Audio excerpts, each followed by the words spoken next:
Assalamualaikum warahmatullahi wabarakatuh. Mie instan amankah? Nah, ini banyak sekali saya dapat pertanyaan tentang mie instan. Benar tidak si mie instan itu berbahaya? Boleh tidak sih saya konsumsi mie? Atau saya hanya boleh konsumsi mie 1 bulan sekali? Atau hanya 1 tahun sekali? Bahkan ada teman dulu yang dokter menyarankan bahwa atau memvonis dia bahwa dia hanya boleh makan mie itu maksimal setengah tahun itu 1. Jadi dalam 1 tahun dia cuma boleh makan 2. Dan itu tidak boleh dalam waktu yang berdekatan. Tapi apa benar yang seperti itu? Coba kita lihat lebih mendalam, kita akan bongkar, kita akan bedah produk mie instan ini. Dan nanti mudah-mudahan kita bisa menyimpulkan sesuatu dari pembahasan ini. Oke, katanya ini yang beredar banyak di masyarakat, mie instan itu bisa menyebabkan kanker. Yang pertama. Terus mie instan itu bisa bikin bodoh. Ini buktinya generasi-generasi micin, anak-anak micin sekarang yang IQ-nya jongkok, nggak kayak orang-orang zaman dulu yang belum dipapar oleh mie instan. Katanya begitu.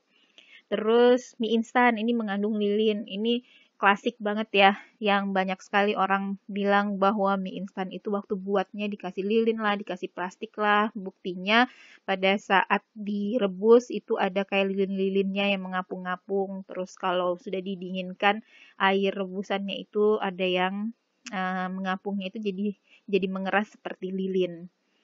Terus ada juga yang bilang, oh mie instan tuh bahaya kalau air rebusan pertamanya diminum atau dikonsumsi. Nah, kalau air rebusan pertamanya dibuang, terus ganti air rebusan yang baru, nah itu jadi aman untuk dikonsumsi. Benarkah demikian? Nah, itu akan kita coba bahas. Pertama, menurut saya, untuk mengetahui apakah dia memang betul hal-hal yang disebutkan yang banyak beredar di internet dan di masyarakat ini benar atau tidak, kita perlu lihat, perlu kenali komposisi dari mie instan. Dan mungkin juga lebih lanjut proses pembuatannya. Tapi proses pembuatan akan saya jelaskan sambil jalan pada saat kita mengenali komposisi dari mie instan. Jadi di sini saya ambil 3 sampel. Ada mie goreng yang Indomie yang original, yang putih.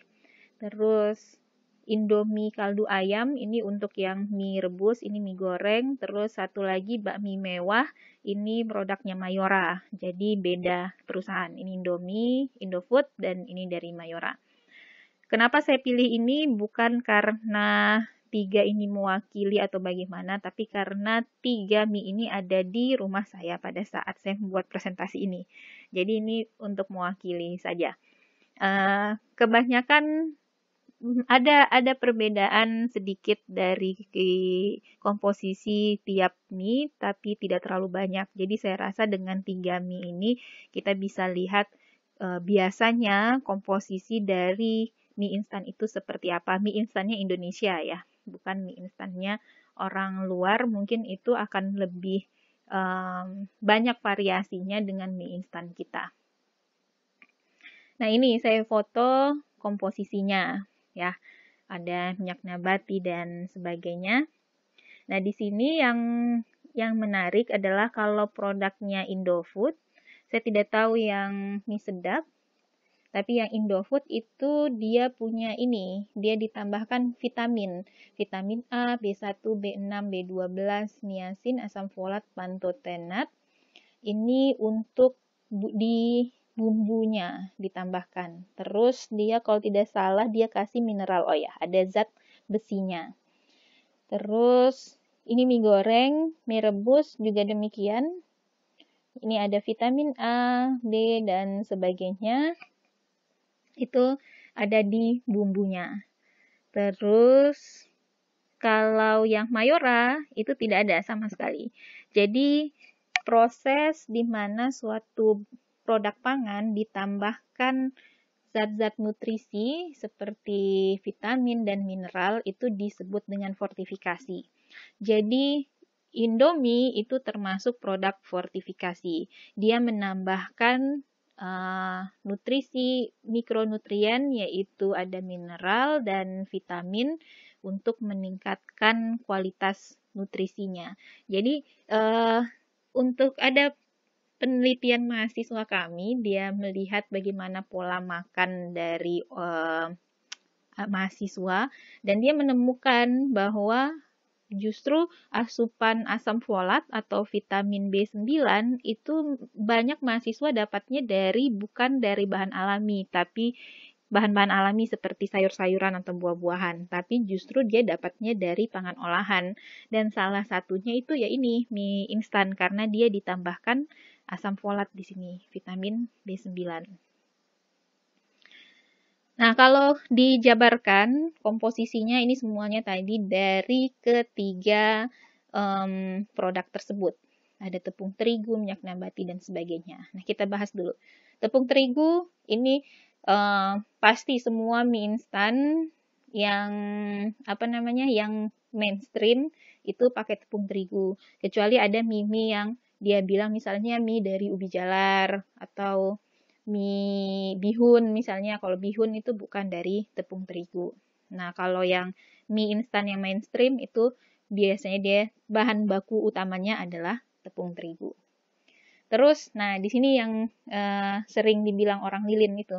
Karena proses pembuatan mie instan itu si mie-nya ketika dia sudah dibuat lembaran mie, untayan mie, terus sudah dikukus. Nah, untuk membuat dia kering seperti yang sekarang dan membuat dia menjadi instan, arti instan itu adalah dia nanti mudah untuk dimasak kembali. Jadi, waktu yang dibutuhkan untuk memasak mie-nya jadi singkat. Nah, untuk mempersingkat itu, maka patinya itu harus kita modifikasi. Nah, untuk memodifikasinya, salah satu caranya yaitu dia pakai penggorengan. Kalau pernah lihat mie yang dipakai sama abang-abang tukang bakso atau mie ayam, itu kan mie basah. Nah, kalau mie basah itu pertama dia bukan instan, yang kedua umur simpannya singkat, hanya beberapa hari saja. Nah, kita kan kalau mie instan ini dia produk yang bertahan cukup lama, terus juga harus dimasak dalam waktu yang singkat, setelah kering dimasak waktu singkat.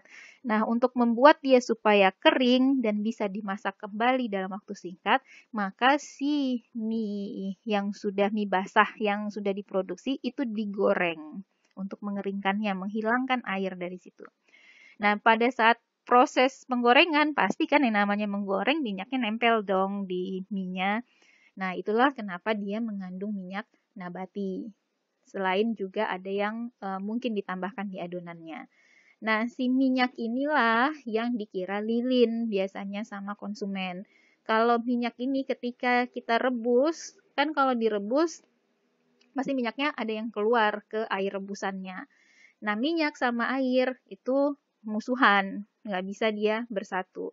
Pasti minyaknya akan seperti mengambang-ambang di permukaan air. Nah, juga sifat beberapa minyak itu kalau dia dingin, itu dia akan membeku. Nah, itu yang dikira orang sebagai lilin. Jadi dalam komposisi dan juga proses pembuatan mie instan itu tidak ada penambahan lilin. Oke, kita kembali lagi ke sini. Jadi, untuk melihat keamanannya, tadi yang lilin sudah ya.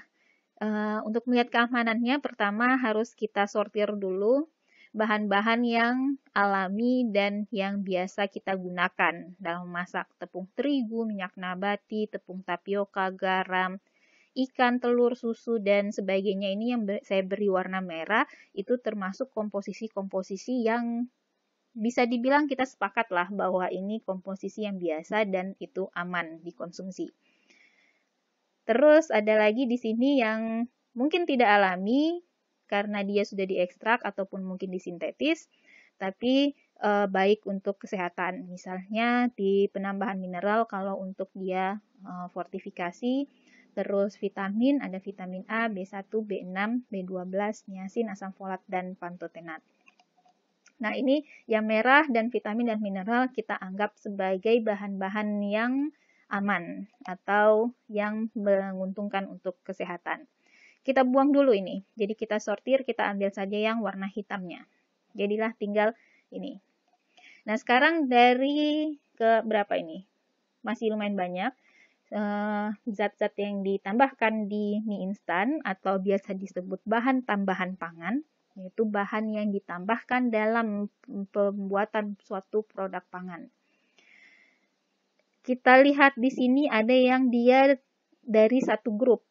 Ada mononatrium glutamat, dinatrium inosinat, guanilat, dinatrium 5-ribonukleotida. Ini yang biasa kita sebut bahasa kerennya micin.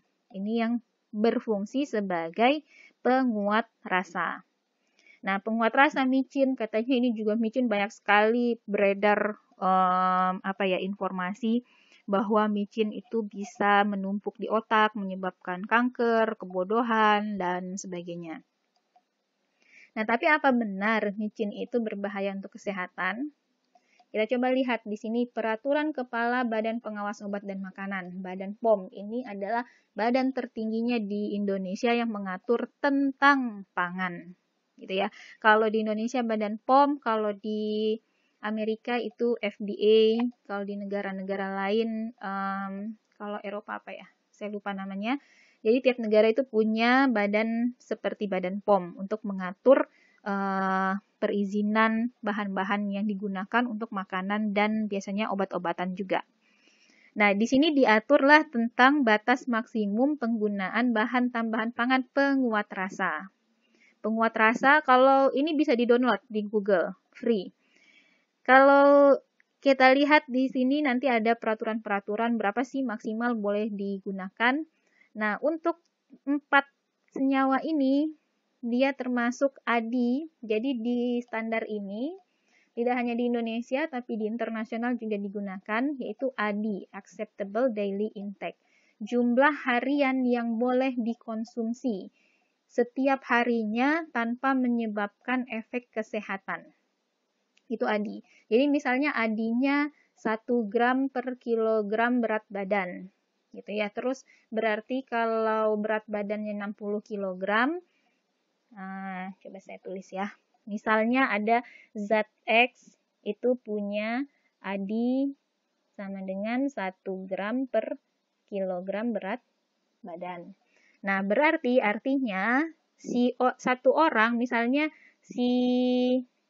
siapa namanya? Budi. Si Budi ini dia punya berat badan 60 kg misalnya. Berarti si Budi ini boleh mengkonsumsi zat X sebanyak 60 gram per hari tanpa menyebabkan efek kesehatan. Jadi kalau si Budi mengkonsumsi 60 gram zat X setiap hari sepanjang hidupnya, secara teori dia aman, tidak menimbulkan gejala kesehatan apapun. Nah, ADI ada juga yang tidak ada angkanya atau disebut not specified atau tidak dinyatakan. Apa itu maksudnya? Kok ada ADI yang tidak dinyatakan? Kan harus ada batasnya. Artinya adalah ADI yang tidak dinyatakan itu hanya untuk zat-zat atau bahan tambahan pangan yang mempunyai toksisitas sangat rendah. Jadi karena dia sangat rendah, artinya boleh kita konsumsi dengan cara normal setiap harinya, tidak menimbulkan efek kesehatan. Contohnya apalagi yang ADI-nya tidak dinyatakan, seperti gula, garam, itu tidak ada angka ADI-nya. Nah, tapi apakah boleh kita terus makan banyak-banyak? Gula itu bukan racun, tapi kalau kebanyakan juga kena diabetes. Garam bukan racun, tapi kalau kebanyakan bisa hipertensi. Di dunia ini semua kalau kebanyakan itu tidak baik. Mau apapun, mau air, gula, garam, vitamin, semuanya kalau kebanyakan. Tapi kalau kebanyakannya itu banyak sekali, sehingga kalau dengan cara normal kita konsumsi, itu tidak berbahaya, maka ADI-nya dinyatakan atau tidak dinyatakan not specified. Nah, keempat ini, si micin-micin ini ADI-nya tidak dinyatakan atau not specified. Artinya, micin itu termasuk zat yang toksisitas atau tingkat racunnya sangat rendah atau bisa dibilang bahasa awamnya adalah aman. Jadi yang dibilang micin itu menyebabkan kanker segala macam itu hoax ya. Dia menyebabkan kanker kalau jumlahnya misalnya kita makan 1 kilo 1 hari gitu. Ya, apapun juga kalau kebanyakan juga menyebabkan kanker dan tidak mungkin kita makan 1 kilo 1 hari toh. Nah, itu untuk micin. Terus dari yang komposisi ini, zat-zat yang di sini ada lagi yang juga punya ADI tidak dinyatakan, yaitu maltodextrin, emulsi yaitu lecitin kedelai, anti kempal yaitu silikon dioksida. Jadi ini kita eliminasi lagi. Berarti ini bisa dibilang ingredient atau bahan-bahan yang aman. Walaupun namanya agak-agak menyeramkan gitu ya. Biasanya orang agak takut kalau namanya nama kimia. Padahal semua yang di dunia ini ya kimiawi. Jadi misalnya karbohidrat itu bahan kimia yang terdiri atas pati. Pati itu ada isinya amilosa, amilopektin. Bahan penyusun amilosa, amilopektin adalah glukosa. Itu semua kimia. Tapi karena kita sudah familiar, jadi kita tidak takut. Tapi kalau disebut mononatrium glutamat, itu bahan apa gitu ya, makhluk apakah itu? Oke, jadi kita eliminasi lagi. Micin itu aman. Memang ada orang yang sensitif terhadap micin. Jadi misalnya dia makan sesuatu, dia merasa agak-agak pusing misalnya ya. Ada yang sensitif. Nah, orang yang sensitif ini itu tidak bisa digunakan sebagai standar untuk menyatakan bahwa suatu bahan itu tidak aman. Contohnya saja, misalnya ada orang yang alergi ikan atau alergi udang. Itu bahaya sekali kalau mereka makan udang atau ikan, atau bahkan yang alergi kacang itu bisa meninggal. Tapi apakah udang, kacang, dan ikan itu bahan yang berbahaya? Tidak kan? Dia tidak berbahaya untuk masyarakat secara umum. Dia hanya berbahaya untuk suatu golongan tertentu, yaitu orang-orang yang memiliki alergi terhadap bahan-bahan tersebut. Nah, begitu juga dengan micin tadi. Ada yang sensitif. Kalau yang sensitif ya jangan makan gitu. Karena dia punya sensitivitas yang lebih. Tapi apakah itu membuat si micin itu jadi berbahaya? Tidak. Oke, jadi kita eliminasi tadi yang adinya not specified atau cukup aman. Tinggallah kita jadi 5 zat di sini yang masih kita pertanyakan. Nah, pengatur keasaman, penstabil ada dari nabati dan fosfat, zat-zat nabati dan fosfat, terus pewarna sintetis, tartrazin, terus antioksidan yang dia pakai TBHQ, terus perisa sintetik. Nah, pengatur keasaman, penstabil, terus perisa sintetik, ini tidak spesifik dia nyatakan. Dan ini banyak sekali jenisnya. Jadi tidak bisa kita bilang bahwa, jadi pengatur keasaman ada beberapa yang adinya not specified, cukup aman. Tapi karena di sini tidak dia nyatakan jenisnya, kita anggap dia zat yang mungkin adinya ada angkanya, bukan adi yang tidak dinyatakan. Karena kita belum tahu. Begitu juga dengan perisa sintetik, ada yang aman, ada yang ada nilai adinya. Nah, kita anggap saja bahwa ini termasuk senyawa-senyawa yang ada batas maksimumnya, ada angkanya. Adinya ada angka, misalnya tadi 1 gram per kilogram berat badan ya. Nah, kita anggap dia ada batas maksimum. Artinya apa? Bahaya tidak? Bahaya kalau misalnya si produsennya menambahkan bahan-bahan ini di luar batas maksimumnya. Tapi kalau selama ditambahkan dalam jumlah yang sesuai aturan, itu aman. Nah, terus Indofood menambahkannya sesuai aturan atau tidak? Nah, itu perusahaannya yang tahu dan yang mengawasi siapa? Badan POM. Loh, kalau begitu berarti saya tidak bisa menyatakan bahwa mie instan itu aman, karena bisa saja si produsennya curang misalnya. Peluang produsen itu curang ada, pastinya ada. Tidak bisa kita bilang, oh produsen itu orang yang paling jujur di dunia. Tidak, ada perusahaan-perusahaan yang nakal, ada produsen-produsen yang nakal. Nah, pertanyaannya apakah kita mau mempercayai Indofood atau Mayora atau Wings Food, itu kembali ke individu masing-masing. Tapi yang ingin saya tekankan di sini bahwa zat-zat ini tidak hanya ada di mie instan. Nah, yang menurut saya cukup berbahaya atau tidak adil adalah yang di masyarakat itu yang menjadi kambing hitam adalah mie instannya. Dianggap mie instan itu adalah produk yang sangat berbahaya seperti suatu racun. Dan dia tidak adil karena dia mengkonsumsi juga produk-produk olahan yang lain yang juga mengandung zat-zat ini. Tapi kenapa hanya mie instan yang dikambing hitamkan gitu. Jadi kalau memang tidak percaya dengan semua bahan yang ada batas maksimum, artinya bahan-bahan lain juga seharusnya tidak dikonsumsi.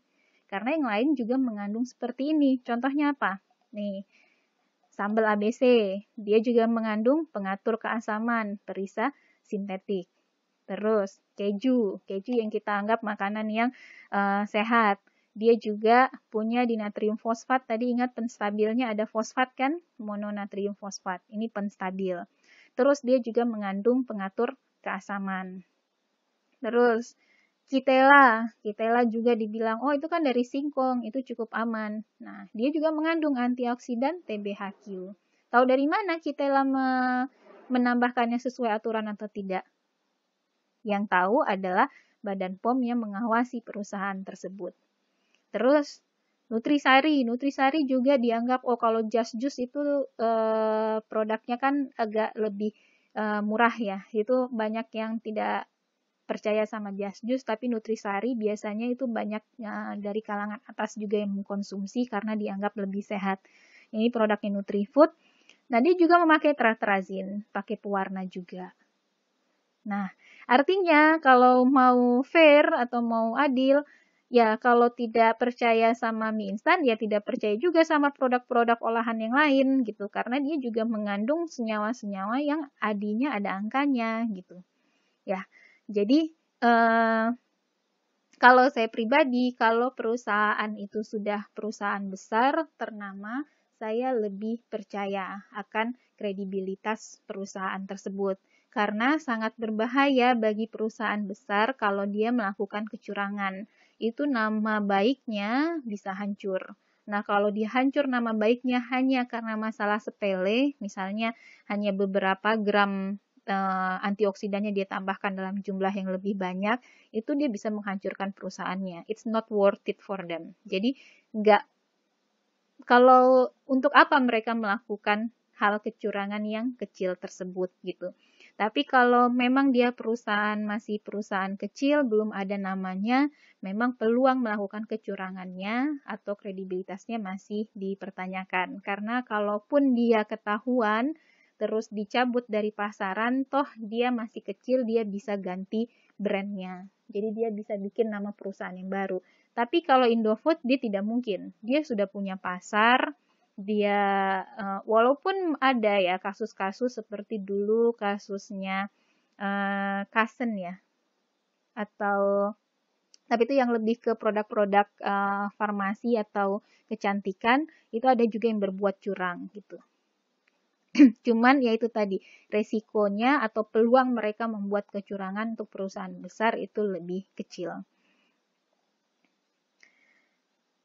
Nah, terus air rebusan pertama dibuang atau tidak. Nah, ini kalau saya pribadi, ini terserah dari orangnya. Apakah dia karena secara general tadi kita bilang komposisinya aman. Jadi mau direbus ataupun tidak, air rebusan yang dibuang ataupun tidak dibuang itu aman untuk dikonsumsi. Hanya saja kalau memang ingin dia mau membuang airnya supaya merasa lebih secure, merasa lebih aman, it's okay. Itu terserah masing-masing orang. Tidak masalah. Keuntungannya apa? Keuntungannya adalah misalnya pewarna tartrazin, terus ada pengawetnya misalnya TBHQ-nya, terus beberapa bahan-bahan tambahan pangan itu mungkin akan terbuang melalui air rebusan. Jadi berkurang jumlahnya tadi yang ini, bahan-bahan ini. Pengatur keasam, coba kita lihat. Ya, misalnya ini pengatur berkuranglah garamnya mungkin ada yang terlarut sedikit di air rebusan pertama, pengatur keasamannya ada yang hilang, terus penstabilnya juga, pewarna sintetiknya, antioksidannya, jadi beberapa hilang di air rebusannya. Jadi ini pertama yang perlu dicatat adalah bahwa kadarnya itu sudah di kadar yang aman. Walaupun kita tidak buang, itu aman. Tapi kalaupun mau kita buang, silahkan. Karena lebih meyakinkan lagi bahwa akan lebih berkurang lagi dari yang tadinya aman menjadi lebih aman mungkin. Tapi ingat juga bahwa di situ ada zat-zat nutrisi.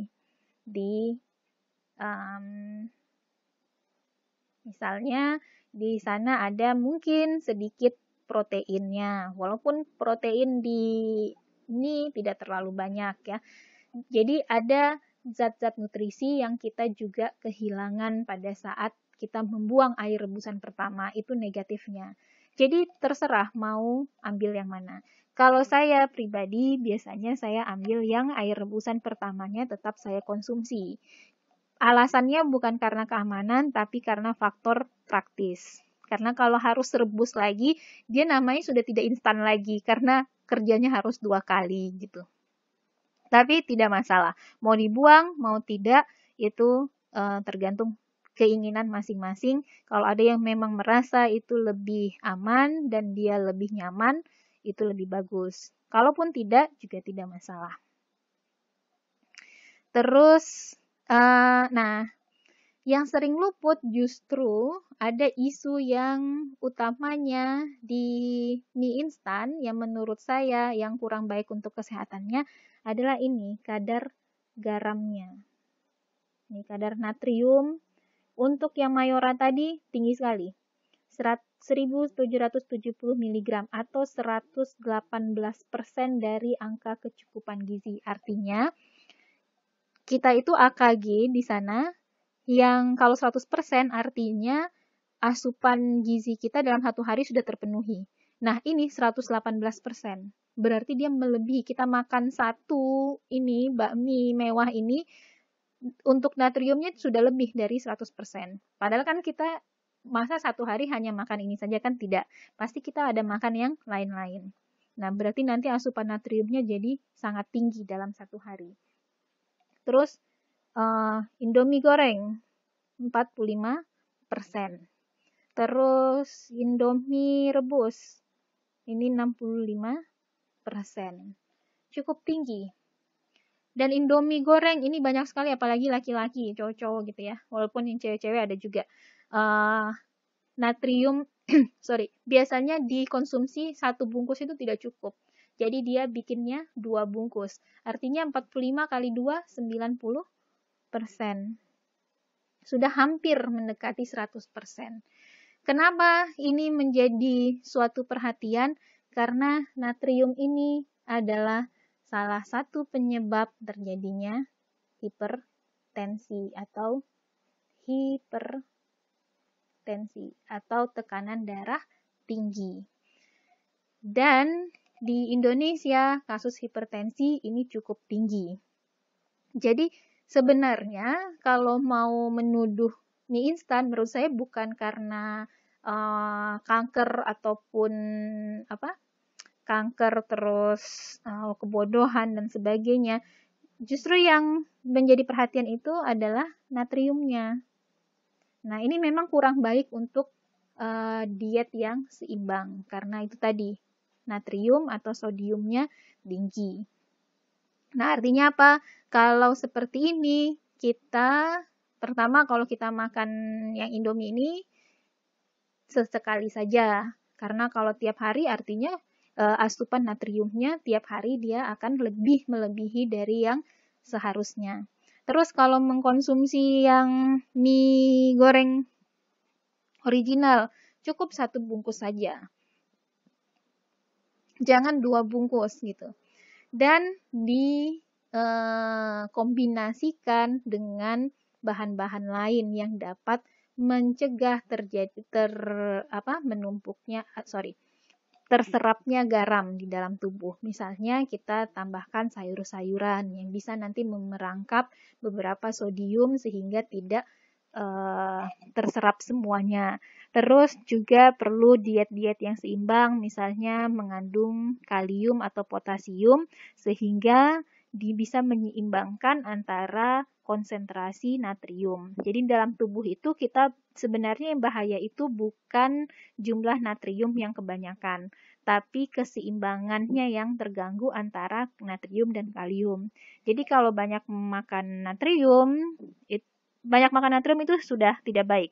Tapi kalau memang kebanyakan, maka harus diseimbangkan dengan asupan kalium. Nah, jadi kesimpulannya, mie instan itu cukup aman untuk dikonsumsi kalau kita lihat dari segi komposisinya. Jadi yang bilang kanker pembodohan itu hoax. Apalagi yang bilang mie instan mengandung lilin, itu hoax banget. Gitu ya. Terus air rebusan pertama sebaiknya dibuang, ini ada plus minusnya. Dan dua-duanya aman. Boleh dilakukan. Terus mie instan bukan makanan bergizi. Jadi ya, ini kayaknya belum dibahas tadi ya. Bahas di sini. Nah, kalau kita lihat mie instan itu apa sih isinya kalau kita melihat suatu makanan olahan, penting untuk melihat informasi nilai gizi. Ini kita perhatikan. Walaupun biasanya letaknya, nah ini kan harus dibuka dulu, bagian lipatan ini baru kelihatan dia. Jadi sehingga sering terlewat oleh konsumen. Tapi ini termasuk penting untuk diperhatikan. Nah, di sini yang tinggi tadi adalah natrium. Terus dia merupakan sumber karbohidrat, 16% ya karbohidratnya. Yang lain-lainnya itu tidak terlalu tinggi. Walaupun ini ada lemak total, ada lemaknya 18%, proteinnya 14%. Tapi masih belum mencukupi untuk kebutuhan harian. Artinya apa? Sisi positifnya kalau untuk Indofood tadi dia punya fortifikasi, dia tambahkan vitamin dan mineral. Jadi kebutuhan vitamin kita dan kebutuhan mineral yaitu zat besi itu sudah terpenuhi sekitar seperempatnya untuk vitamin B kompleks dan vitamin A. Itu sisi positifnya. Tapi kalau untuk protein, terus lemak, serat ini baru 8%, itu belum terpenuhi. Artinya apa? Mie instan ini bukan makanan yang bergizi. Jadi jangan hanya makan mie instan tok atau mie instannya saja. Apalagi 3 kali sehari, begitu terus-terusan, itu bisa kekurangan gizi. Seharusnya bagaimana mie instan itu dikonsumsi dengan sumber protein, serat, vitamin, dan mineral lainnya. Apa itu sumber protein? Misalnya ada telur, ayam, ikan, apalagi daging, dan sebagainya. Terus serat, vitamin, dan mineral, ini sumbernya dari mana? Dari sayur-sayuran. Ditambahkan sayur-sayuran di sana. Nah, inilah baru menjadi dia satu menu komplit yang seimbang. Untuk diet yang seimbang. Jadi seperti di saran penyajiannya, mie instan ada telur, ayam, sayur-sayuran gitu ya. Itulah yang membuat mie instan itu menjadi bergizi. Kalau mie instannya saja itu mungkin hampir mirip dengan nasi ya. Walaupun nasi kalau bandingkan yang sudah difortifikasi mungkin akan lebih baik yang mie instan karena dia mengandung beberapa vitamin dan mineral. Demikian mudah-mudahan cukup menjawab pertanyaannya. Jadi apakah mie instan itu aman? Aman. Tapi apakah dia makanan bergizi? Bukan. Dia masih harus kita tambahkan dengan sumber pangan yang bergizi lainnya seperti protein dan sumber protein dan sayur-sayuran. Terima kasih.